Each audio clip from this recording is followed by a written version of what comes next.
Welcome to Trove Talk, your weekly gaming and getting to know you podcast. I'm your host, Trevor Starkey from TrevorTrove.com, and joining me this week, I have none other, the most stoked, Danny Juarez. How you doing, Danny? Gozaimasu! I'm doing well, dude. How are you? I'm doing good. Just kind of Oh chilling. It was man, I celebrated like we had a big old family celebration today for my grandmother's 79th birthday. Denny's. dude, Woo! she's almost an 80, dude. Oh yeah, yep. Um, so that was a good time. What'd you get at Denny's? What did I get at Denny's? I got the peanut butter. It was a like peanut butter pancake thing. It was basically like pancakes that were chocolate and white chocolate chips, and then drenched in fudge and peanut butter, like drizzled peanut butter sauce on top. Mm. Oh my god, it was so rich, and and then like it came with eggs and bacon and hash browns. So just a kind Yeah, of a breakfast brunchy yeah, Denny's Denny's kind of day. Um, yeah, my every as time. good as could ever be. Oh yeah, every time we go, because it's like it'll be me, my sister, her husband, and then my parents, and then my grandmother and aunt. That's pretty much like the family lunch crew. And Mm. anytime like fast food works fine because we can just all order at our own thing. Anytime we go to a restaurant, I want to blow my brains out because of how particular everybody is and how just like Oh yeah, I feel you. That's why I don't like going to dinner with my parents because I'm just like, can you please just order something and enjoy it? Like, yeah, please. we And, don't and need to. like when they start like picking things and asking waiter for things, like, can I return this? I'm like, I don't want to be here with you right now. Yeah. Or like my family, like my aunt and my mom in particular, will they will just engulf as much Diet Coke as they can, and so they will constantly be like calling the waitress over for like refills and stuff. And I'm just Yeah. like don't go as quick. Like out the gate, they will be like, oh, and just give us a carafe of Diet Coke because we're gonna be drinking a lot of it. And I'm like, oh my Yeah. god, so embarrassing. Mommy needs her juice. Yeah. Well, so for those of you that don't know about the show, this is Trove Talk, where I invite a guest on, and we talk about their gaming history. We talk about their favorite game. We talk about something completely outside of the realm of gaming, and then we answer your questions in a segment called the Trove Topics. So without further ado, Danny, let's go ahead and talk about your gaming history. How did you get into gaming? What was your journey from little baby Danny to the adult Dan Juarez? to grown Dan. Man. Got a Honestly, it Psychonauts starts with shirt my on, I sister. see. Oh yeah, represent.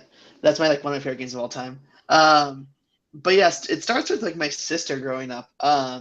We had a Super Nintendo, but I specifically remember just watching her play her Sega Genesis all the time. And This is an older my sister? sister was like, yeah, older sister, older by like 11 years. Okay. I just remember watching her growing up. Like she was the first speedrunner I had ever that ever existed to me. I would watch her speedrun Sonic 1, 2, 3, and Sonic and Knuckles every day she played those games. And like I would see her bounce from World 1 all the way to the last boss and just beat it. And she would just do that nonstop. And so I remember I grew up playing Sonic a lot because of that. And that's what kicked it off. There, like we had the Sega Genesis and we played Sonic, and then I remember we played Jurassic Park all the time, and then we played the Lion King game, which that game is a pain in the ass to play. Um, one of the great scenes is like it's during the stampede and you Yep. don't see them coming forward or behind you, so it's like there's no way of beating that game. Like people tell me like bullshit. That's like telling me you beat Battletoads. No, you didn't. I mean, I did both. It's a matter of just memorizing the patterns. It was easier, significantly easier on Super Nintendo, though, as I recall. Oh, yeah. So growing up playing that, even Vector Man, I remember. And then I can't think of this game, but people talk about it. Where like you are playing as like a Greek and you turn into Altered Beast or Altered Real or something like that, where you Okay. would like the gods would turn you into these different beasts in different levels. But that was my Sega Genesis era, and then like I finally was like, hey, I have the Super Nintendo and it's sitting here just collecting dust. I should buy games for it. And that's when like I started playing like Super Mario Brothers, um, Donkey Kong, and all the great Nintendo games back then. But I never played like Super Metroid or anything like that growing up. Like that was never in my catalog till I was older. Um, but I never considered my sisters because they were my brothers and sisters that had just had them already. It wasn't until like the Nintendo 64 came out when I had my actual own system. So I remember getting it for Christmas, and the first game I think I played on it was Super Mario 64, and that was the first game that I ever actually like beat by myself. And I remember like I'd sit through there and memorize the worlds and memorize where the stars and all the blue coins were and how to do all the challenges. Um, and that's why I would say I was a Nintendo kid growing up because I played that nonstop. Uh, I'm a big fan of Diddy Kong Racing. I think it's the superior kart racing game, even better than Mario Kart. That's fair. Were you the no? Somebody else tweeted that out last night. Oh, Brian. Brian writes code tweeted that out last night and got some traffic because I agree. Diddy Kong Racing is a solid entrant in that genre. Yeah. Better than Mario Kart 64. Yeah, and like I like playing Mario Kart 64 because that's like the thing to play with friends is like let's play Mario Kart if you have Nintendo 64. It still holds up, but it's no Diddy Kong Racing. Mm. Um, but yeah, and then diving into like Legend of Zelda or Ocarina of Time. That was my first Zelda game because I never played it on the NES. And so all the great Nintendo titles from there. And then it was when my brother had moved out of my parents' house and he lived in the apartments. The way like we used to live here was there was like this brick wall that went to another apartment complex and he lived there. And I climbed the wall over his house and he got a PlayStation. And that's when I was introduced to PlayStation. And I remember I'd watch him play Resident Evil 2. I watched him play both Claire and Leon's story. And that was like the first time where I was like, oh man, games have a story. Games are spoopy. Like I think specifically of the one scene is when you go into the BPRD, the warehouse where the police place, and like you see the liquor for the first time, and it's like licks your face, and you have to like shoot it down and kill a bunch of them. And I got scared as a kid. I remember I watched him play, and I just keep a blanket over my head. I'm not a spoopy person, so I haven't played any of the Resident Evils. We talked on one of the episodes a couple weeks ago of like scary moments in games, and like Gone Home has a couple has a very eerie sensibility to it, and that like freaked me out. There's like a moment in there where like a light bulb popped and I was like, nope, I'm done. And I didn't play Gone Home for 2 or 3 years. So yeah, spooky games are not going to be my bread and butter. Like I'm tempted to try and dive into like Rush of Dawn or Rush of Blood Until Dawn in VR. But I know that would probably kill me. I probably would like just die in the VR headset because of the jump scares and the spookiness. Yeah, I played that at CS last year, and I remember they put me down and I had the headset on. And I guess at the end of it, my hands were shaking, but I like wasn't even scared. But like my body was for some reason. Which is a very visceral response. Yeah. But yeah, so then growing up, he had the PlayStation, and then he bought me Crash Bandicoot. And I remember playing Crash Bandicoot 1, and then Crash Bandicoot 2, and then Crash Bandicoot Warped. And then I also played Spyro the Dragon. And those were like two of the main games I played on the PlayStation a lot. And then this is when it kind of like, my brother passed away when I was 8 years old. And when he passed away, the PlayStation kind of became mine because, he was gone. And I cherished it a lot because it was like the one thing I had of him to remember. And then I remember PlayStation Underground, we were signed up for it. And I used to get the demo discs all the time. And on the one demo disc was Metal Gear Solid. And I don't know why that game, like the demo disc, the demo for Metal Gear Solid was just the first level of Shadow Moses of you arriving and then you getting into Shadow Moses, and that's where the demo ends. And for some reason, I would replay that all the time, and I kept saying to my parents, like, "This is the game that I want for my birthday. This is the game that I want for my birthday." And they finally got it for me. And that was the first time that like a lot of people thought, like Max Gova said, like that was when I realized video games were important and that they can tell a compelling story and that there are emotions here. But that game really drew me in where I was like, there is something, like even though I was young, I knew that I was like, there's something special about this game and it matters.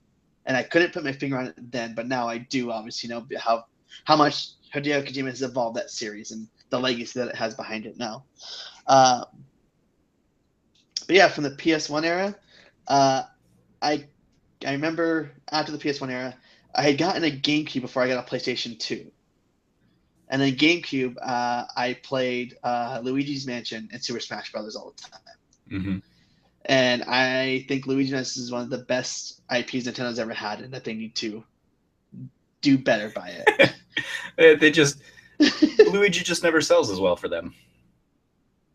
Dude, the Luigi Dark Mansion on the 3DS sucked. And I was like, how could you do this to him? You gave him a year of Luigi, and you didn't put out a good Wii U version of like a new Luigi's Mansion on Wii. You put a 3DS one that sucked. Well, I mean, to be fair, nobody would have bought it if it'd been on Wii U either. That is true. Nintendo, please put a new Luigi's Mansion on the Switch. Um,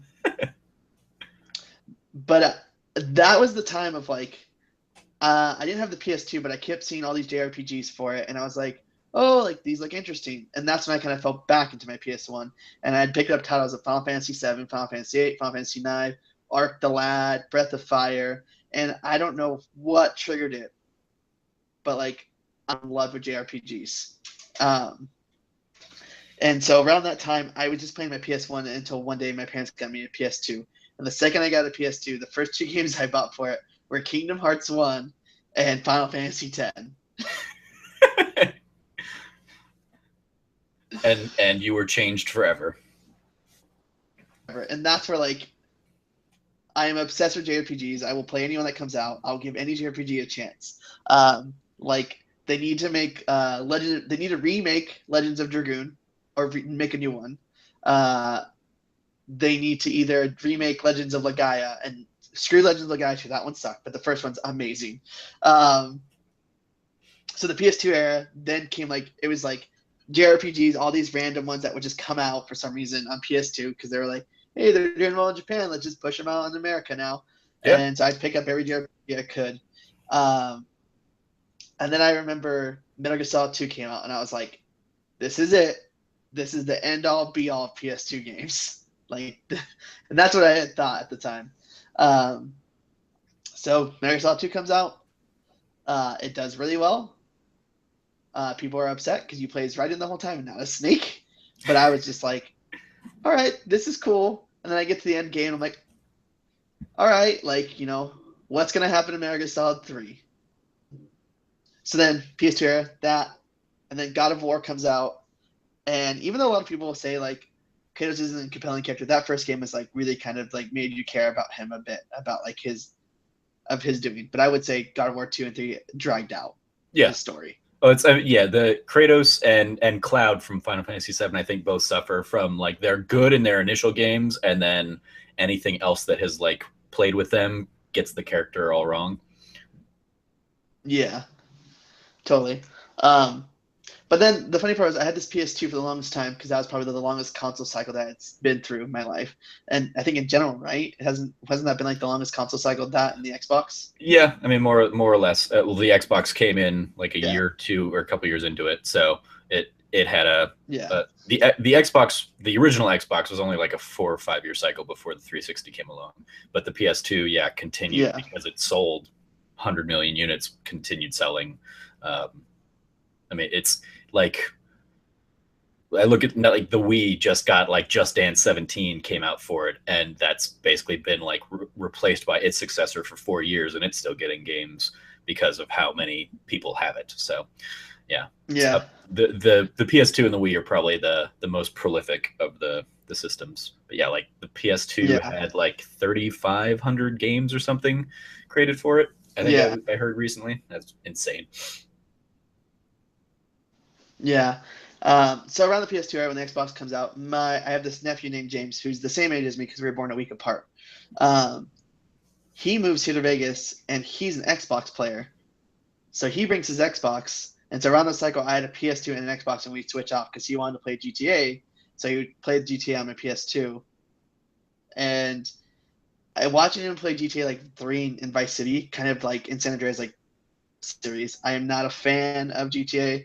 No, by any means, I think it's terrible. I will never. I think it's Rockstar's amazing title that they revolutionized in open world games because of it, but it's not a title that I would ever care about to play because of him watching him play, because he was totally something that was about the violence of it.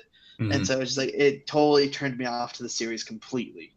But around that time, I had all my friends who were all big Xbox players, and they were just like, dude, Halo's the fucking game. And so I remember I was like, Mom, take me to Toys R Us right now. We're buying Halo because I have an Xbox. And that starts off, I think, my shooter craze, because I didn't care much for shooters during the PS2 era. I was totally like an action adventure JRPG person during that time of those like that era. But the Xbox opened up Halo for me, and I remember playing that, and then Ninja Gaiden I played, which it's. I always ask people like, what's the game that you've always played or that you've beaten that people tell you that game's hard? Like I've never beaten it, and for me, it's always Ninja Gaiden and Devil May Cry 3 when they first came out, because people always say those games were too hard. I never beat them, and I was like, I beat that when I was like a teenager. Like I don't think it's that hard. Yeah, But it's the same. Like Mega Man. Like when we're younger, we have much more time for those like tough games to just play them and beat them, or like play through them bit by bit until we get good at them and beat them. Just like Battletoads. yeah, but yeah, exactly. I will never be Battletoads. I will never go back to. I will never put myself through that suffering. Um, but yeah, so that starts off my shooter craze and Halo, and I think I just played a lot of Halo on the Xbox because that's the only title I cared for at the time that was like an Xbox exclusive. And then I remember specifically Halo 2 comes out, and my parents buy me and my nephew both the Master Chief collection with the helmet on it version, and we each got the helmets and we both got our own disc. And my mom was like, "All right, you guys can skip school tomorrow," and I was like, hell yeah, we're staying up all night and we're gonna beat this freaking game tonight. Um, and that was like, the good days of like co-op couch shooters. And we just spent all night playing Halo 2, and the next day we beat it. And I remember we went to school and I was like, "Did you guys beat Halo 2?" Like, no. I was like, "Losers, this is what happens." Oh, you were a dick. Okay.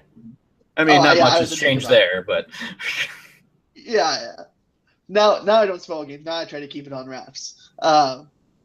But I remember beating that, and that kind of ends my Xbox time, and I go back to the PS2, uh, finish off Final Fantasy X and Kingdom Hearts, and I remember just falling in love with those games.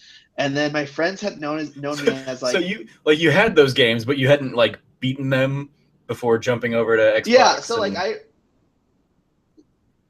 I remember playing them the first time, and I had gotten as far as in Kingdom Hearts 1, you get to the whale stomach, the Pinocchio level, and I Mhm. got stuck there, and I was like, I'm done with this. And then I remember in Final Fantasy X, I got to the wedding, Yuna's wedding with Seymour, and I put it down after that. So I had just come back to them to finish them, Okay. and then that started back my like JRPG love again. And I had bought in Dot Hack had just came out, and Hmm. I was like, oh, I watched the anime. The game seems cool, so I bought Dot Hack, and that game like people always say like, oh, Mass Effect's so brilliant in the idea of that you continue your save and whatever decisions you make follows to the next game. And I was like, dude, have you not played Dot Hack yet? Like that game, your save stays, all the characters' interactions, and they follow through to the second game, and the third game, and the fourth game. Yeah, it was one of those weird, like, obscure titles that we bonded over, not like a while back. Where it was like I had a friend of mine that went to E3 the summer between my junior and senior year of high school, and when he came back, like we weren't even like really great friends. We were like acquaintances that had done some theater and we were in choir together and stuff. But like he knew I like video games, and so he brought back like a lot of the swag that he got, and he gave me a demo disc for the first dot hack dot hat infection, and I was like, oh okay, like oh cool, you got this from E3, neat. I picked it up, put it in, and immediately got hooked, and I was like, oh, it's a MMO, but without actually being an MMO. Cool. And so like yeah, I went out and got it, and yeah, played through the whole series and thought it was indeed like it was very cool how like I mean a lot of what you do it's like a trick of the mind what carries over because so much of Yeah, the stuff game is going to be static, and you have like the illusion of choice, but really you're going to get like all these main items and all these characters and stuff. But yeah, the idea that there were certain things that carried over through 4 games was definitely like, oh, that's like awesome. That's a really like cool, weird gimmick to this experience. So yeah, I love that. Like we I don't even remember like how that came up, but well, I remember I tweeted. I was like, because they were saying like, hey, tweet out whatever PS2 titles you want for PS4. oh And I was yeah, like, shoot, please stop PS2, PS4 right now. yes, yeah, and that was right. And then I think I either Snapchatted you or tweeted you a picture of like my collection on my shelf, still having all 4. Do you know how expensive those games are now? I don't. How expensive are they? Am I gonna make a lot of money So, off like, of you, Danny? Maybe, because like there's like this store called We Play Games here, and they carry like old games like PS2 and like all the way from like Atari and stuff. But they have all 4 of them. But like the first one's like $90, and then all of them after the second one like are $100 plus. Sweet. And I was just like, I should have kept those games. I should have kept those. I was looking in advance of your favorite game. I was looking because I have some of that series, and so I was looking for my one from the GameCube. Because it was like one of the first for the GameCube that I got. Teasing. Oh well, I was gonna tease it out and not like let people know what series it was from. But yes, Twin Snakes. Spoilers. Topic 2 will involve a Metal Gear.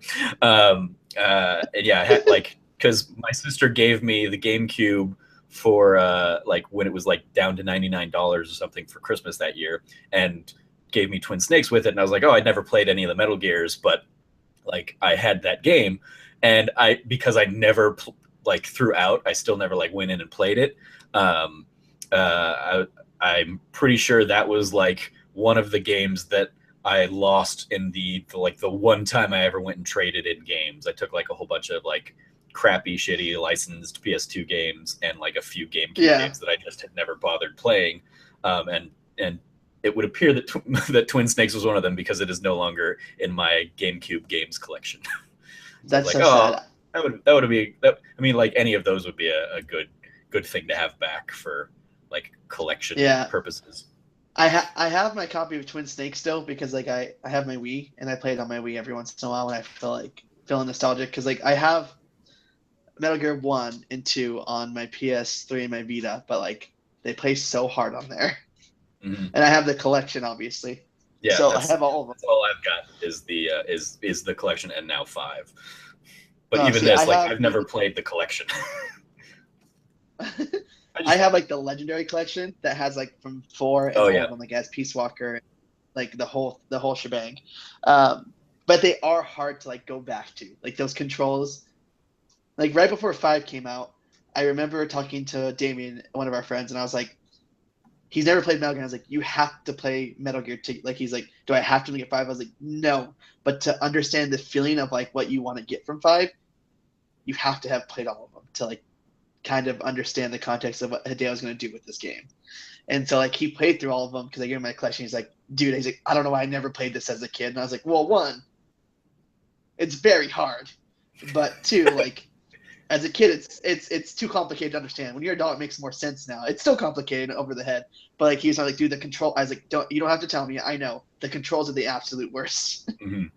Yeah, I could never, like, I had Metal Gear 2 when it came out initially, and because it was like one of the ones that like everybody was playing and stuff, and so I picked it up and I played the tanker section and never went past that. So it was like I played. I was like, I'm not like a stealth person. I like going in and like guns a-blazing and like just I'm not interested in like the slow methodical approach I would need for that game. So it just never it never resonated with me, and so I never like. So when everybody's like, oh, like fuck this game, you play as Raiden, I was like, I don't even know what you're talking about because I'm pretty sure I played Snake when I played that game. Yeah, you're like, I didn't even get past the tanker. I don't know what you're talking about. Yeah. But yeah, so you went back, dot hack. You love the dot hack series. Dot hack. I love the dot hack series. And the funny part about that is like when I talk about JRPGs is growing up, I had this neighbor, and his name was David, and he was from Japan. Like he was Japanese, and he would go to Japan every summer. So he was the one that would come, like your friend would bring you games. Like he brought me like JRPGs from Japan. He's like, dude, we've got to play this. And so like we really started like the PS1 era of like JRPGs with him, and that's what got me hooked. But I remember me and him were bonding over Dot Hack because it was like, if you played the game, there were aspects of the anime that connected with the game. So it was like there was a certain character that was missing during the anime, and they're like, all of his story in the game. And I was like, oh shit, you're connecting two worlds? But yeah, so that was like, we're getting towards like the end of the PS2 era right there. I remember ending it with the Rogue Galaxy, and then Metal Gear Solid 3 Snake Eater. And the funny part is when I had Snake Eater, I was living with my uncle for the summer in California, but we had a PS2, but I didn't have mine, but my cousins had one. And I played that game without a memory card because they couldn't afford a memory card. So like literally like the whole first week of summer, I like sat in the room and played the PS2, and I told him, I was like, whatever you do, turn off the PS2. Nice. Yeah. So I played that game like a whole week sitting down of like not turning the PS2. The room was getting so hot because of the fan. But that's like closing out like the PS2 era for me. And then did you play Final Fantasy 12? Yes, I did. Okay. That was one of the last ones too. Yeah, I had the collectors. I still have it actually. Yeah, me too. And it's still in my top 3. I think it's one of the best Final Fantasies. Everyone can fight me for that. Yeah, I believe we had some arguments about that when you came out here to see when we went to the Final Fantasy concert a few weeks back. Yeah, I'm still upset that they didn't play anything from that game at all. Not even one song. I'm not. They played 2 songs from 14 and 2 songs from 13. No 12.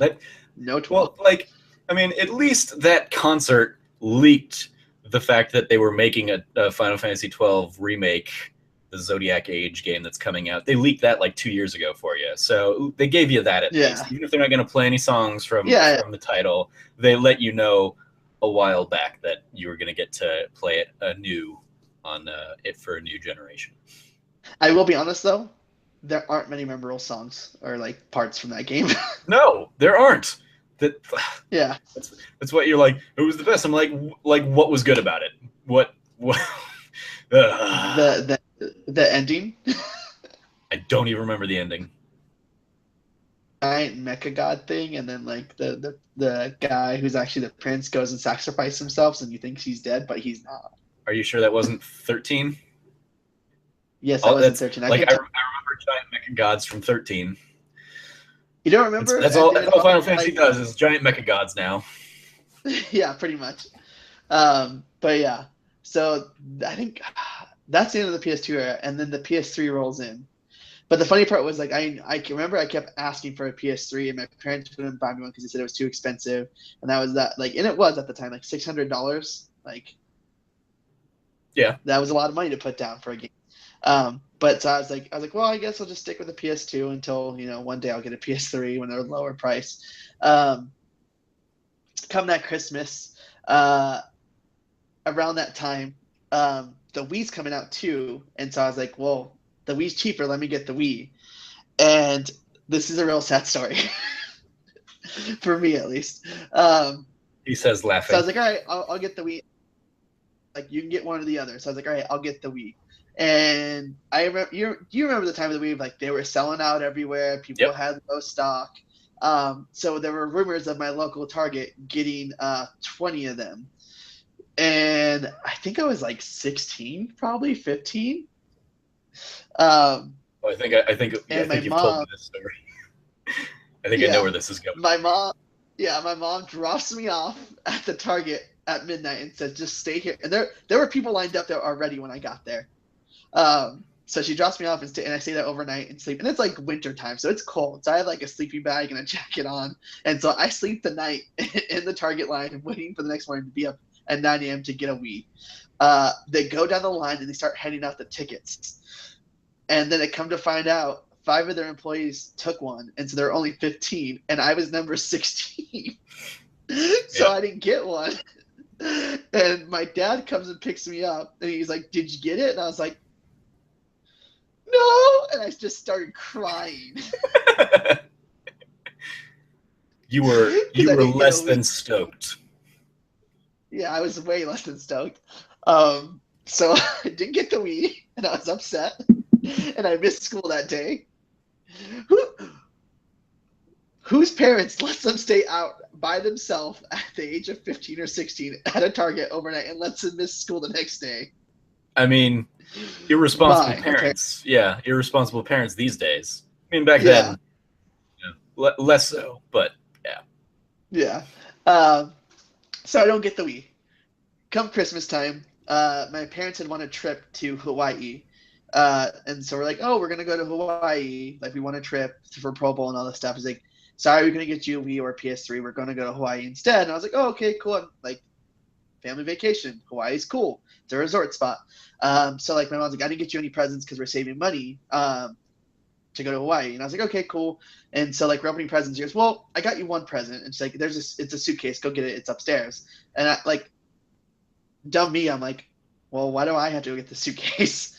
Um, so I got the suitcase. I'm like, Mom, this suitcase is really heavy. She's like, oh yeah, it has like the stuff you're taking. And I was like, oh okay. So I bring it down so everyone can see it. And I was like, okay. So I was bringing down the suitcase, and then she's like, open it up, and there's a fucking PS3 there,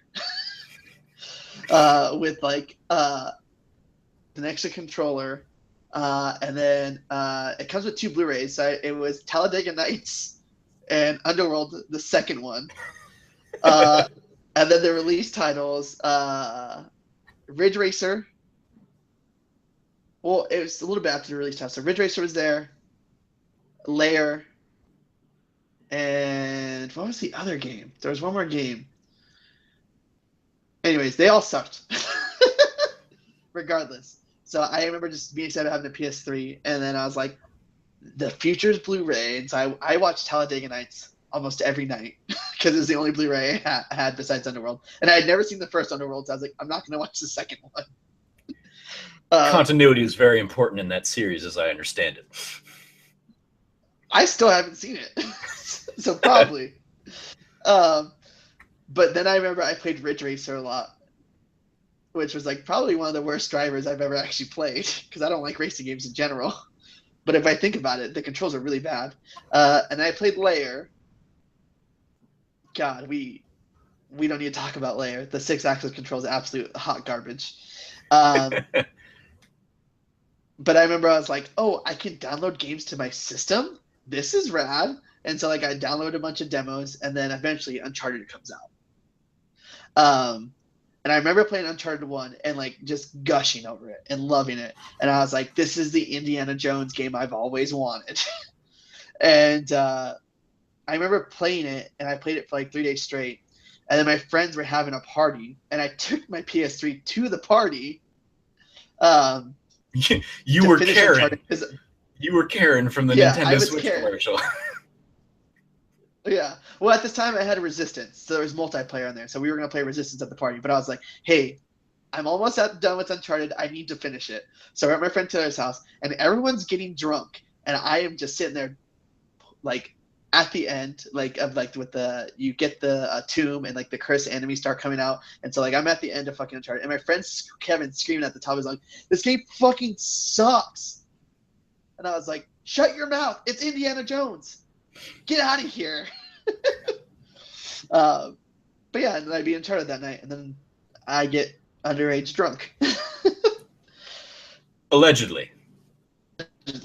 And yeah, so the PS3 rolls in, playing that Resistance, and the PS3 era is a pretty solid time. I mean, it lasted me probably one of the longest systems I kept besides the PS2. Because I remember I have the PS3, and the main titles I remember is Killzone 2, Resistance, and Uncharted, and then Final Fantasy 13 when it came out. God, those games. At least we aligned there. Yeah. I don't even. That's another topic for another day. I remember going to Target with my mom on her lunch break one day, and they had 4 Wiis, and I told my mom, I was like, this is the time. I need a Wii right now. And she bought me a Wii right then and there. And so I bought a Wii. Twilight Princess that night. And that's when I was back on like my Nintendo kick. Playing that, Super Mario Galaxy. Um, I had the Motor Storm kart game, whatever it's called. Uh, Sure. Something like that. I don't remember. But yeah, playing that, and I was stuck on the Wii for the longest time playing titles, and then No More Hero. Well, before No More Heroes was the Mad World, and that game like really piqued my interest. And I remember playing that and thinking it was like a really creative like. Well, one I was like, it's weird how bloody it is, and that it's like on the Wii, it's on a Nintendo system of all games. Playing that, and then No More Heroes comes out, and I don't know why I fall in love with that Suda game for some reason. Like No More Heroes like has me by like if they release a No More Heroes 3, like I will be all about it. Because No More Heroes 1 and 2 were phenomenal on the Wii. But around that time is when I get into Fire Emblem. Path of Radiance? No, sorry. Path of Radiance is the GameCube one. Dawn of something, whatever the Wii one comes out. And I remember falling in love with that with the character Ike because of Smash Brothers and all that stuff. Mm-hmm. So then I like find out that like this is like the fucking 8th game in the series. I'm like, there's more of these? And then I tracked down like the Game Boy and the DS versions of those and play those, and then the GameCube version, Path of Radiance, I play, and that kind of starts my tactical RPG stuff. And then like I fall into things like Advance Wars on the Game Boy and all that. Yeah, I want to Somewhere take in there, obviously take a little bit of Pokemon. a step back. Like when did and I was about to head there anyway, but you kind of jumped the gun on me. When did you get into like handheld? Have you been like a handheld gamer as well all through this, or is this kind of Yeah, you're going and seeking some things out now? So all through this, I'm a handheld gamer in some aspect. Like I played obviously Pokemon Red and Blue, and like for my Game Boy, I mainly just played Pokemon. Mm-hmm. There were random titles like the Mega Man X's that came out for the Game Boy that I played because I loved Mega Man X on PS1. Not because I never played them when they were on the NES, but I played them on the PS1. Mega Man X 4, 5, and 6, which I think are the best Mega Man titles of all time. Turned 3D and they get really bad on the PS2. But yeah, so mainly handhelds. I just bought every Game Boy just for Pokemon. And here and there were obviously like some Yu-Gi-Oh games that came out that I played because I was really into Yu-Gi-Oh. Mm-hmm. Did you catch them all in the Pokemon world? Oh yeah, I was all about it, and I was the one kid that was like, "I'm gonna catch the missing note," and I fucking destroyed my game data, and I had to go buy a new one. Good going. And like I bought like the Game Sharks. I remember playing that, like putting those, and getting like the Infinite Master Balls, Infinite Rare Candies. But yeah, but those are the main titles I played. So around the time of like when I got into Fire Emblem, when I went back and bought like Fire Emblem on the Game Boy, and then Fire Emblem Dark Dragon on the DS, and then I remember I heard about from there, people were like, if you like it, check out Advance Wars. And this is when like websites like IGN started coming out for like became like a relevance to me. Mm-hmm. Because I used to go to Game Facts for like guides or walkthroughs. Yeah. But then IGN it was more of becoming bigger at the time, from being like IGN 64 to actually just the IGN network, you know. Yep. So that's when like I started looking at other titles and exploring my game categories of stuff. Because for a long time I was kind of just a big person of like the big titles coming out, and then I started falling back to the smaller titles later. So I remember falling in love with like tactical RPGs like Advance Wars on handhelds and playing those. So we get back there, and then the Wii. I'm still playing the Wii constantly because the PS3 at this time is just kind of a Blu-ray player to me. And then this becomes a time of like me graduating high school and my crazy story of becoming like a Christian and a youth pastor and a worship leader and all this stuff. And they kind of take me down this path of like playing video games is not a sin, but if you're not putting time into your Bible and like worshiping and praying to God, then these are the video games and like these systems are your idols. So you need to put them aside. So this is where like I put video games on like a pedestal for like a solid 4 or 5 years. Ooh. Yeah. And so from there, I like working in ministry. Remember, I moved to Arizona to work at this Christian youth camp for like 3 years, and I had the PS3 with me that I took, and I used it literally just for the Internet Explorer to like go to illegal websites to watch TV shows because we didn't have cable. We just had Hulu. So like some of the shows that I couldn't watch, we had Hulu and Netflix, but the only shows I could watch was anything that wasn't like ABC. So I wanted to watch How I Met Your Mother and I wanted to watch Breaking Bad. So that's what I was using my PS3 for. Um, and Dexter. And then there's a GameStop. There's like one GameStop because I live in a small town, and my roommates buy a 360. Um, I never had a 360 because when I had the PS3 and the Wii, that's all I had. And so when they bought a 360, I was like, oh, there was like Halo 3 came out on there, and I wanted to finish it because I played Halo 1 and 2. So we pick up Halo 3. I was like, I hear like read on because I'm still checking IGN every once in a while, seeing the new games and stuff like that. So then I go and pick up Gears of War. Like kind of thing. I played through all of the Gears. I finished Halo 3 up until finished Halo 3, finished that story, and then my roommates pick up Call of Duty, and that was like our game that we bonded over as roommates.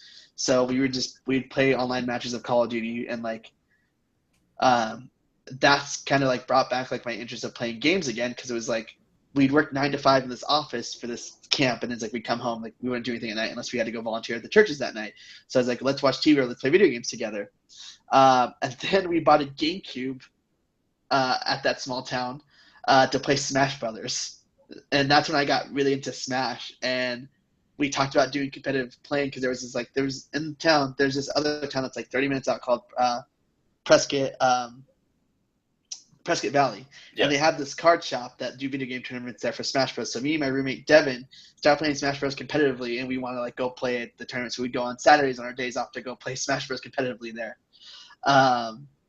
And so I all of a sudden was like, well, there are games that are on the PS3 that I've wanted to play. So that's when Final Fantasy 13 comes out, and I start like literally 13-2, and Lightning Returns is all I played when I lived in Arizona because I had those are 3000 on my PS3. I'm so sorry. I know, right? I'm so sorry. My state has such horrible memories for you. Has good and bad ones. So my 3 years are up, and then I moved back to Las Vegas. And when I moved back, my nephew's living with us again. And he's like, oh, you have a PS3? And I was like, yeah. And he's like, oh, yeah. He's like, have you played the Killzones? I was like, I remember playing Killzone 2, and that was it. And this is around, yeah. So I come back, and he was like, well, could you buy me the Killzone collection? Because they have like a thing of it. And I was like, okay. I was like, well, I should. And like he's the only telling me, so like, have you played Infamous yet? And I was like, no, never played Infamous. And so there were all these like great PS3 titles that I missed out on. And like God of War 3, I never got to finish, but I played 1 and 2 on the PS2. So we go to GameStop, and at the time they were doing buy 2 used games, get 1 free. So we just kind of went crazy. And I remember buying the Killzone. Like, we bought all these PS3 games that I had never had played. And that day we get there is when they're selling tickets. They're doing this promotion because PS4 is already out. And they're like, if you buy a PS4, you get 2 free passes to PSX. And I was like, what's PSX? And they're like, oh, it's the first one they're doing. It's a PlayStation convention here in Las Vegas. It's happening in a couple weeks, actually. And they're like, do you want a PS4? And I was like, I don't have money for that, but that sounds really cool. And then like me and our GameStop guy are chatting, and we start talking Pokemon because Pokemon X and Y is coming out. And I was like, oh yeah, like I have a 3DS. I think I'm gonna pick it up to buy to play. Like I had a 3DS because while I was in that camp, I played Fire Emblem Awakening on my 3DS the whole time. But we were talking about X and Y. We started talking about Greninja and all this stuff, and like EV breeding and all this crap. And then he goes, as we're checking out, he's like, oh, you're buying all these PS3 titles? I was like, yeah. He's like, well, you were cool, so here you go, dude. And he gave us 2 free passes to PSX for us to go. And that's what got me to where I'm at now. So, like, I go to PSX that first year with my nephew, and listen, like I knew who Greg Miller was and Colin was, and I knew Andrew, like I knew who Beyond was and some of the podcasts there, but I never was really into it or listened to it, so I didn't know any of the inside jokes or like trophy wars. Like I knew that PlayStation had trophies, and I was like, oh, whatever, it's just like an achievement like it is on Xbox, no big deal. And I didn't know it was that serious of a thing. So I go there, and my friend Rin texts me like, hey, you have to go to the live podcast Beyond like panel that they're doing. I was like, all right, cool. And I was like, oh, these guys are really cool. Like I know who they are kind of, but I was like, oh, maybe I'll listen to their podcast more often. I'm walking the floor, and I remember we're walking the floor, and then I walked to the indie booth. And I remember playing Shovel Knight, and I was like, oh, this is super cool, very reminiscent of Mega Man X. I'm really excited to play this game, and it's coming to PlayStation 4. And I walk up, and there's another booth, and then this small TV with a sign that says Apotheon. And Greg Miller's standing right there. And I didn't really say anything to him. I was just like, oh, he probably doesn't want to be bothered. So I'm just standing there watching the guy play, waiting my turn to play, because he's ready to play. And then Greg looked, like, tapped me, was like, hey, what do you think of this? This looks cool, right? And I was like, yeah. And then I was like, hey, you're Greg Miller, right? He's like, yeah. And we had a really great conversation. And I kind of told him, like, how I just come back from this Christian youth camp. I was kind of get back into video games. And he asked me about a PS4 or a Vita. And I was like, no. And then I was like, what's a Vita? And then he was like, you don't know what a Vita is? And I was like, no. He's like, you're at PSX. And I was like, I know that. He's like, look over there. And he points to like the Vita booth because they had like the whole lounge, PS Vita lounge. He's like, go over there, play a Vita game. He's like, if Persona 4 Golden's there or if like Freedom War is there, go play that. And I'm like, okay. And so then I play the Vita and I was like, oh, this is cool. Like it's like the PSP. And the reason I only had I had a PSP, but I only used it to watch DVDs, like the UMT discs. And I played Crisis Core and like Final Fantasy VII Crisis Core and Kingdom Hearts Birth by Sleep. Those were the only two titles I played on the PSP. So I'm noticing a trend of like PlayStation systems and you getting a Kingdom Hearts game and you getting a Final Fantasy game for them. Every time. Every time. That's where they stick with. And the PS4 just announced that you'll finally be able to get a Kingdom Hearts game.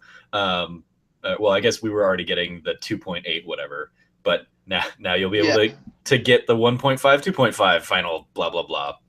I know. I was just like, when I saw that this week, I was like, man, this is gonna be my fourth time buying these games, but whatever, I'll do it. Right? That's I bought the first. But yeah, and I bought the 1.5 on PS3, and then I was like, there's no way they're not gonna like. I've seen them do this with the Final Fantasy X now, where they put that on everything. So of course they're gonna eventually bring Kingdom Hearts to PS4. I'll just get it then. Have you played all? Like, have you played? I've played 1 and 2, and I remember playing the Game Boy Advance one with Chain Rememories, right? Chain Memories, yeah. Yeah. And like I was playing that and I was like, oh, this is just like the first game again.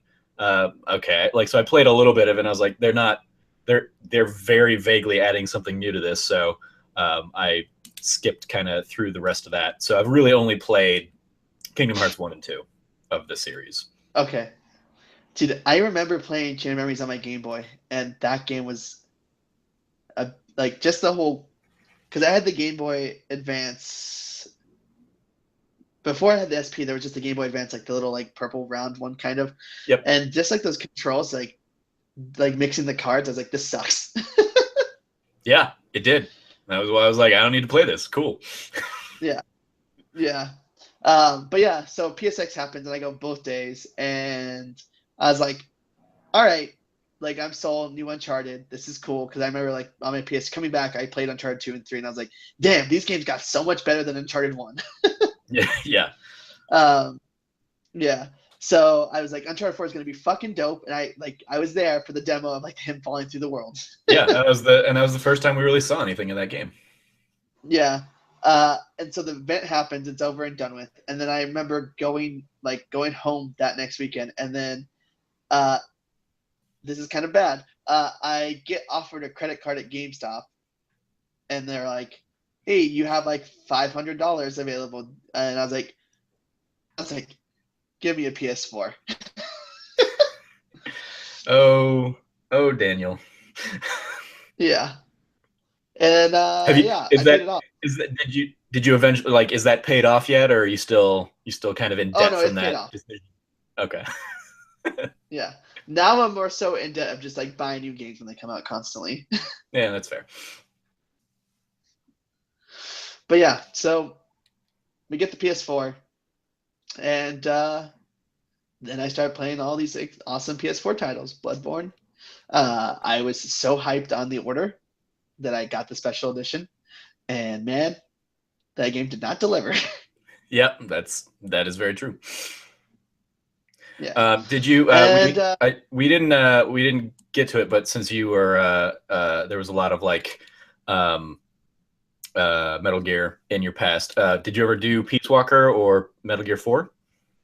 so I didn't do Peace Walker, but I did 4, Okay. and 4 was like my final title of saying goodbye to my PS4 or my PS3, because it was right when I came back, and I was like, all right, it's the 4th game. I've played all of them, and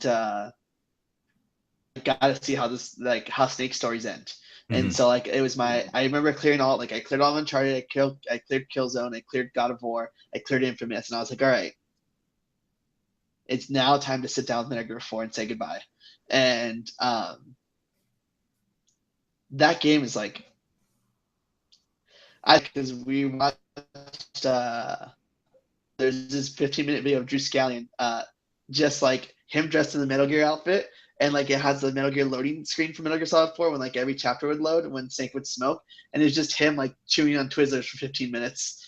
But like we talked about, it's like man, for some reason that load screen was so revolutionary to me, and like just that title was like, I think it's the best PS3 title of all time, or yeah, PS3 title of all time. But it's like you can't say that if you haven't played the other 3 games to like get to that point. Mm-hmm.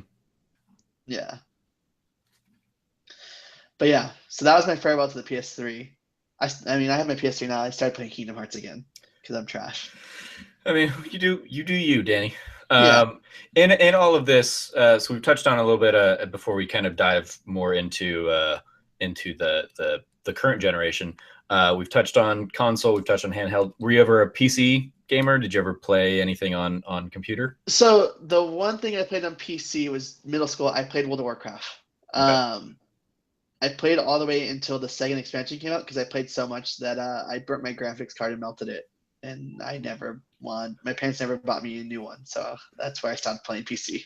Congratulations, you broke Yeah, the PC. yeah. So I played vanilla Destiny, and that was it.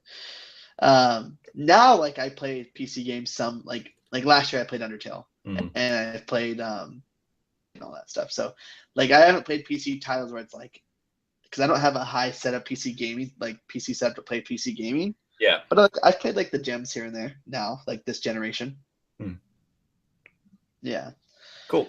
All right. it's so So weird like being at that IGN thing, how the 20th like Alienware and all that stuff, hearing like the how PC gaming has changed is so weird to me. Where it's just like it seems like it was very ignored for years, or there was like just a dark small group of people that played it, and then all of a sudden they're like they just grew. yeah, no, that's I mean, when I think definitely when like Steam became a thing and made it so that you can carry your video game library with you from system to system, and it's just all on your account, and it's not having to load in CD after CD or whatever, like making it simpler in that regard, Mhm. and making it like so you can get everything at the click of a button. So like yeah, the advent of Steam and broadband internet basically, I think, changed Yeah, PC gaming and made it much more widespread than it had been for years, where like consoles were the easy option for a long time. yeah. But yeah, so So now we're so in the PS4 generation. back on The next, PS4 generation, yeah. We yeah. touched on like Bloodborne. Order was a disappointment. What other like standout highlights do you have, or lowlights? Um, Just wait. You're just still waiting Bloodborne's on a the Final definitely Fantasy and the Kingdom Hearts games that you can buy for PS4. yeah. The weird part was like the PS3. The reason I got it was for those games. Like I got the PS3 for Kingdom Hearts 3 and for Final Fantasy at the time 13, Versus, whatever they called it yeah, before it was 15. yeah, But it never came, so I waited and I waited and I waited. So now that's like, oh, I'm so stuck out now. and it's weird is like it's a lot of the indie stuff besides like last year, like Metal Gear was like that was the game. Metal Gear 5 was the PS4 game for me for last, or just game of the year in general. uh and like I remember watching the VGAs in 2009 when like he showed the trailer or whatever, or was it 2010 when it was just called The Phantom Pain and Mm-hmm. it supposedly wasn't a Metal Gear title. That was like, oh shit, like this is amazing. Like I remember watching, like, that's Snake. That is Snake. That is Snake on the ground. Like this is Metal Gear 5, and they're like Phantom Pain. It's like, oh shit, it's like it's by Hideo Kojima, and I was like, he's done this before. um, but that uh I would say Witcher 3 is like a feat of like what they have done, but I wasn't into it. I played 20 hours of it and I was just like, oh, this high fantasy doesn't do it for me. Um, but a lot of like the random PSN titles, like I love Towerfall. I love playing Towerfall with all my friends. Um, I'm trying to think what else. Uncharted 4, obviously. Mm-hmm. Goodbye to Nathan Drake. Um, that was like a masterpiece to me. Um, as much hate as the game is getting, No Man's Sky, I get the reasoning. Like the marketing was terrible and what the game actually is, but you still kind of have to like praise them for game design and the fact of like what they created. Yeah. Just because it's not good doesn't mean it's not like what they did wasn't astonishing as a team of like less than 15 people. Yeah. Yeah. Um, so stuff like that. I don't have You an got Xbox. really into like Fury, right? You were one of the ones that like jumped on the Fury train, or am I thinking of somebody else? Yes. Yeah. I really got into the Fury train. And I think that the reason that stuck with me this year was kind of like the hardness of Dark Souls, but more of like the boss rush of Mega Man X style, where it was like boss after boss and learning um, their movements and how to block and how to attack and like the timing of things. That was a very like Brad PSN title that was just like came out of nowhere. Yeah. Um, yeah. I'm trying to think of what else right now. Yeah, that's it. I mean, Until Dawn, Overwatch. I'm had pretty sure actually you never put a lot of time into that one. uh, Quantic Dream, not Beyond Two Souls, but the one before it. Why can't I think of it right Heavy now? Rain. Heavy Heavy Rain. Rain. I didn't play Heavy Rain on the PS3. I played it now that when it re-released on the PS4 and with Beyond Two Souls. But playing Until Dawn before I played that game was like one of the games that kind of surprised me last year. Mm-hmm. And I think it surprised everybody because I think everyone thought it was going to be bad. Yeah. Well, for a long time in like preview events, it was really bad. But then Yeah. that was another one that was at that first PSX that we were at, and like the crowd response to like what people should do or which choice they should make. Like that was probably the first hint I had of that game where it might be something special. Was everybody Yeah. losing their mind, being like, "No, do this," and just like an audience full of insane people screaming. Yeah, I remember that. So, yeah, and I think this year so far, nothing's really like besides Uncharted 4 and the Fury being like the piece of that has like really grabbed me yet because I'm like I'm not in Overwatch. this. Okay, well, Overwatch, yeah, that is my that like Overwatch and Destiny are kind of like my comfort food. Like if I just want to wind down for a night and play a couple of game, like play a round of something or play like a game, like I'll pick Destiny or Overwatch. Honestly, like I'm so burnt out on Destiny now because of the expansion and playing every night with all the guys. Where I'm just like, and like I've been playing Overwatch by myself right now, just solo queuing stuff because I'm just like I just kind of want to play by myself, and it's been Mm-hmm. really nice.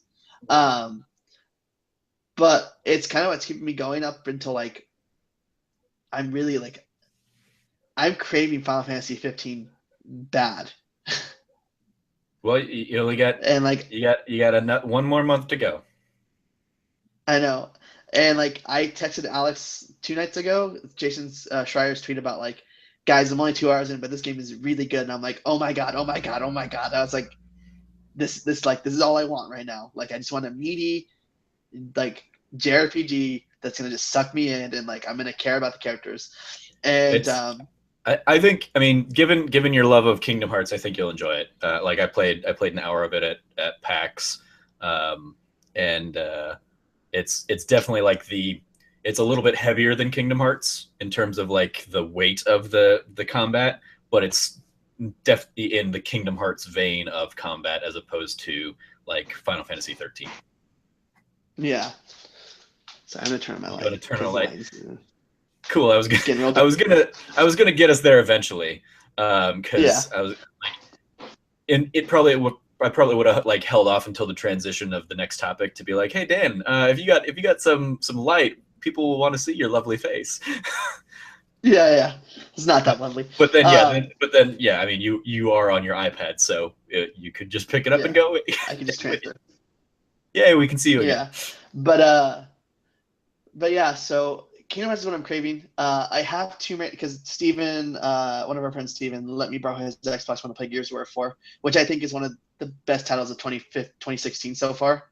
And this is the first time I've had an Xbox One, so like he gave me Quantum Break or whatever to play, Uh-huh. um, and then he gave me Halo 5 because I haven't played it yet, and he gave me Rise of the Tomb Raider because I was gonna wait for PS4, but he's like, I just have an Xbox, just play on Xbox. I was like, all right, cool.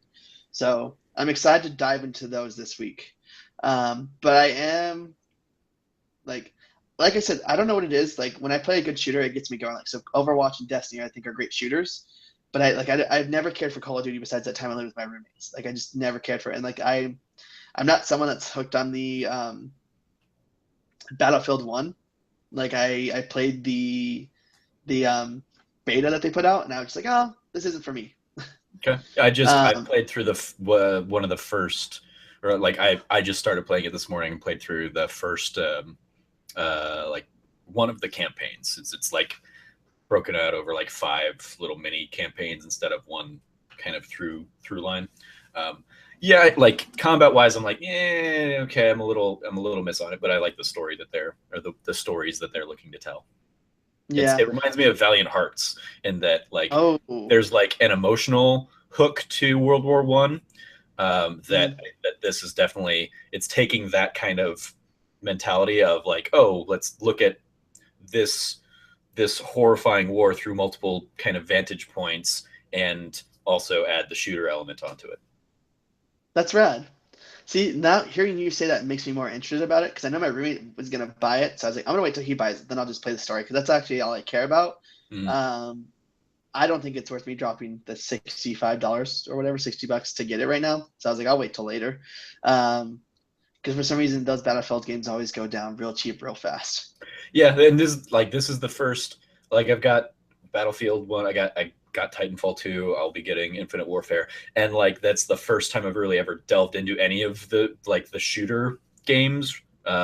Outside like Yeah. Borderlands was like the extent of like my shooter experience for the most part in the last few years. But this year, like I dove into Doom and I dove into Wolfenstein finally, because I grew up with those on PC. Yeah. But like the last shooter that I like really played in that vein, and like I guess Destiny 2 counts. I played vanilla Destiny for a little while, but Mm. like the last of these games that I played was like the original Battlefield 1942, like on my PC.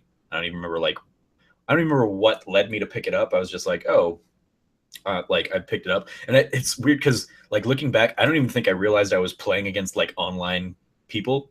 I like for Yeah. whatever reason in my mind, I thought I was playing against like computer opponents, but like realizing now, I'm like, wait, that didn't have like an AI mode. It was just online against other people. So, and I don't like anticipate diving into multiplayer on this, but yeah, the story so far from what I've seen of Battlefield One is and interesting. And they are self-contained. It's basically like you play in different campaigns of the war. So like the one I did today was basically a group of people doing like a tank charge in I think France, and so it's like them in the tank going from like point to point to try and rendezvous with troops, and so you get kind of their story as they go mixed in with the combat.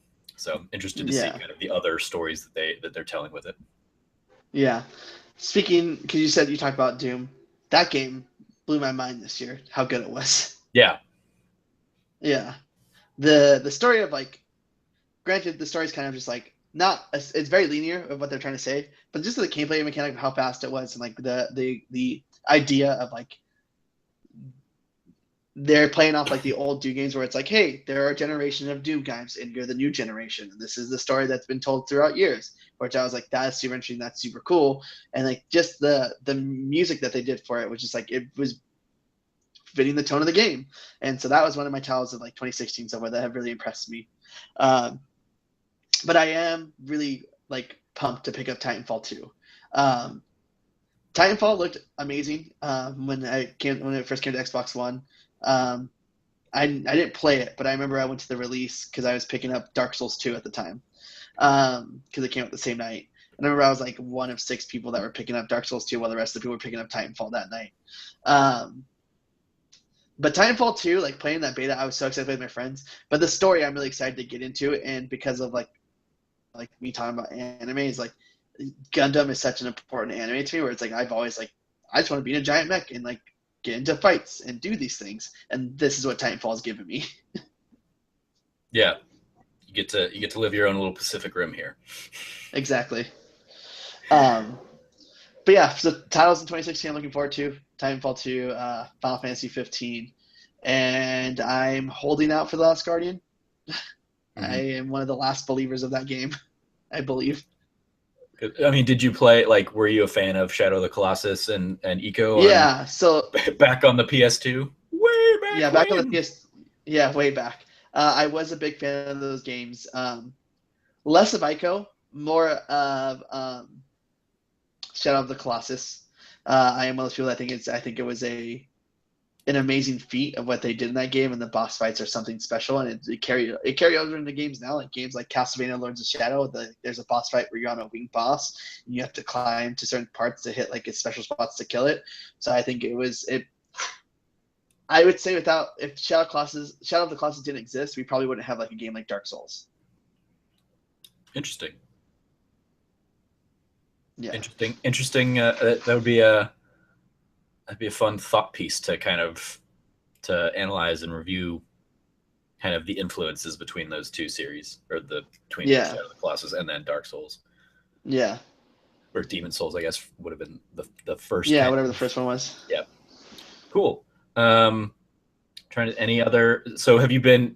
Did you get in the Wii U at all this generation? I have not gotten to the Wii U at all. Yeah, I kept telling myself when it gets cheaper, I'll buy it, and it and it never got just cheaper. And there you go. never got cheaper. And now the Switch is coming out, and the titles that I cared about are coming. Yeah. Did you Yeah. do 3DS like Yes, when like X and I Y did. and stuff came out? I bought 3DS with that when Fire Emblem Awakening came out, and then I played that, and I played Animal Crossing, and I played Pokemon X and Y, and those are the only titles I actually cared about until Persona 4, or the Persona Persona Q. Q. Yeah, picked that up. Wasn't what I thought it was going to be. Well, I never played Etrian Quest or whatever, so I didn't know I was going to play like that. Okay. So it wasn't the Persona game that I was hoping for, but I still think it's great. Because Persona for me falls back the PS2 era with my neighbor David, and I remember he brought them over from Japan because he was just like, we're the GameStop Pro members where you get the Game Informer magazine, and I remember they used to talk about Persona 3 and how it was never going to come over to America because of like the whole it promotes teenage suicide with them taking the invoker guns to their head and all that. So I was like, oh, this controversial title that's never going to come to America, and he brought over a Japanese import, and we had taken the PlayStation 2 to get the chip in it these games so we could play Mm-hmm. Dragon Ball Z Battle 22.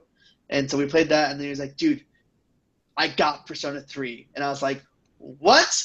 And so like I remember we played Persona 3, and he like because he was Japanese, he would tell me what it was saying. He would translate it for me. And so that was like another like I have more love for Persona 4 than I do Persona 3. But for me, it was like I remember playing Persona 3 and Persona 4 on the PS2. And this was before Golden. So the Vita Yeah. came later after 2014, and that's when I played Golden. And I was like, oh, this is a far superior version. But for me, it's like Persona 4 is like the one that like stuck it for me the hardest. So that's why I picked up Persona Q on the 3DS.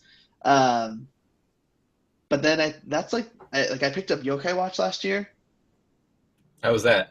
Bet that hey, Yokai Watch is gonna sell more copies than like a normal because it was like it's huge in Japan and like it's selling out Pokemon in Japan apparently. So I was like, I made a bet to my friend was like, if Yokai Watch can outsell a major Pokemon title, that he would have to buy my copy of No Man's Sky.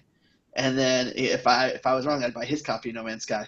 So I ended up buying 2 copies of No Man's Sky when it I came out. remember. I remember you telling me. Yeah. Good job. Yeah, but that was the last 3DS game. I just downloaded the Sun and Moon demo, so that's like probably the last game I played on 3DS. Did you do Fire Emblem Fates? Yes, I did. Yeah, Okay, I those are bought the the latest collector's edition because I remember when you did your write up, I was like, ones. you weren't feeling it, and I was like, have you played the other ones to see how they played? Because every single one's different than the Right. other. Yeah. And I was like, no, because they can only get me with that on Pokemon. Fuck these other ones. I'm not buying 3 games when it should be 1. when I should just have that choice of, okay, here are your branching paths. I will say though, go this way. has not. I love, but it doesn't do for me what Awakening did, where I was like kind of reinvigorated my love for Tactics. Yeah, we that was Kaylee's game, so we talked about it a little bit then. We delved into Fates and kind of what she likes about it, and I think Awakening did a lot of like interesting stuff that like they were like, okay, well, we got to keep all that stuff for Fates, so how are we gonna make this work? And it just didn't work for me narratively. Yeah, so I like Fates a lot. I'm kind of excited to see if they do something with Fire Emblem for the Switch. Yeah, Because I missed the main game like these are like Awakening kind of so in the timeline of Fire Emblem, Awakening kind of resets the timeline and does a new story where Fire Emblems 1 through 8 have all kind of like proceeded in times and like have taken skips to like, hey, the legendary hero Marth exists in this timeline or Roy and stuff like that. So Awakening was like, that's all done. This is just where the game like the new timeline starts, and that's where like Fates falls out after. So I want to see if they're gonna pick up again like the old timeline or if they're gonna make something new on this Switch. I do. or if they're want gonna a Wii U switch if between both of them. exactly. Boom. I'm like I kept telling because I do a podcast with Steven here, Steven Santana, and he's like so against the Switch. He's just like, I'm so turned off by it. Remember what the Wii like the Wii U trailer was like, and I was like, I'm the Switch's #1 fan, so I just annoy him every day about the Switch. So I try to make Switch puns all the time about it. But I do want to get a Wii U when they're cheaper, just to play games like Fire Emblem Cross Shin Megami Tensei, because Persona made me want to play the Shin Megami Tensei series since they're like it's the same thing pretty much. But Persona does more of like character development than Shin Megami Tensei does. Cool. Well, yeah, I'm sure eventually you'll be able to get them for cheaper than $300. Yeah, no doubt. I have no doubt. Probably in March. Here's hoping. Cool. Any other like final tidbits of your gaming history that we want to kind of delve into? So like we obviously know each other through the Kind of Funny community. I imagine when Colin and Greg left IGN, you kind of jumped over into that whole bunch of chuckle fucks. Yeah, I would say when they moved over, I joined the Kind of Funny community and like the Facebook group and all that stuff, and that made because I've always played games by myself. I've never really been an online person. Like I didn't have friends that played video games. I just had my nephew. So now it's like I have this community of friends that all play video games, that love video games, that want to be part of the industry, like you and Alex, and that are all kind of just like pushing each other to strive to do better and stuff. And so it's been a really crazy experience seeing. Like when I tell people about video games now, like what I want to do in the industry and like my coworkers, it's like they think, oh, you're just playing video games. Well, no, like I'm playing video games and I'm analyzing and I'm talking about them with a group of people that are similar minded, that like, games have evolved more than just playing them. So it's cool having a community now, and like I wouldn't be here right now if it wasn't for the community, like with you. Same with you and everybody else. Yeah. Yeah, I've had the same story. Like I talked about it a little bit back on like when I did like my gaming history kind of thing. That same PSX I went to, that was my first show. I just kind of went out of the blue. I was like, I have this new job. I want to go celebrate, and I love video games. I want to go to this thing. I've never been able to get to E3. I've wanted to ever since like my friend in high school got to go, and so I was like, this is in Vegas. I can drive up there for the weekend, have a good time. I went to that PSX. Didn't talk to another person, save like running into Greg or something, and kind of introducing myself and saying how much I appreciated their stuff. But yeah, like didn't make any friends there. Just kind of stayed isolated the whole time, and then fast forward like 5 months to the first Kind of Funny Live event, and like I meet Sean and I meet Alex, and like we just all hit it off, and immediately like I have this whole crazy new community of friends that has kind of just like you said, like pushed me to be better, and I push them to be better, and we all challenge each other, and yet all support each other like with ridiculous fervor. That Yeah. It's been an incredible kind of experience that I think we've all kind of got to benefit from. So Yeah. and I'm super glad like we got to meet through all this. I know, dude. And like Yay, come Danny to Juarez. Arizona this year and hang out. Yeah, like just Yeah. going to see a Final Fantasy concert. Yeah, exactly. Good times, grabbing some beers afterwards. Yeah. Awesome. Well, thank you for running through your gaming history. I always love kind of just getting that story. So you mentioned just one last little thing I'm curious about. You mentioned in that when you went into like the ministry, kind of like feeling like you missed out on like games for a few years. Are there things that like you look back now and you're like, oh, I missed that series or I missed those games? And like, are there any big holes that you kind of regret because of that absence? Um, I guess not really, because I feel like all the big titles that came out, I got to them eventually. Like I missed Gears for a very long time until like later on when I lived in that house in Arizona doing ministry, where like we had a 360 and we bought Gears then. Um, I guess I missed the Borderland craze, which is weird. Like I've never played I played Borderlands 1 and 2, cared about them, but then like last year, like Tales from the Borderlands really pulled me in for some reason. Just Telltale storytelling. Mm-hmm. But I did miss out on the like Telltale of like Walking Dead. Like I still haven't played Walking Dead 1 and 2, and I haven't played the Fairy Tale Wolf Among Us. Wolf Among Us. Yeah. So around that time, I've missed stuff like that on the PS3 and Xbox 360 at the time. Well, there's always time to go pick those ones up. Yeah. Like I bought the collection. I have it on my PS4. I just haven't started it yet. there you go. Did you play the like when Fallout came to PS3, like Fallout 3, Fallout New Vegas? No, I missed out on Fallout, but I got into it with Fallout 4, and then when Fallout 4 was announced, I bought Fallout 3, and I played through it now, and I think if I would have played it back then, I would have been more blown away by it. Yeah. I missed the Skyrim craze, but then I went to go play Skyrim, and I just like, oh, this isn't for me. Yeah. I mean, especially if you kind of like you touched on earlier, like high fantasy isn't necessarily your thing. That's like in the Fallout versus Skyrim, I lean towards Fallout. I don't hate high fantasy, but I like the sci-fi nature of the Fallouts more. So yeah. I can appreciate that. Like Mass Effect versus Dragon Age, for example, I enjoy the Mass Effect series more. Oh, even though I also enjoy Dragon Age.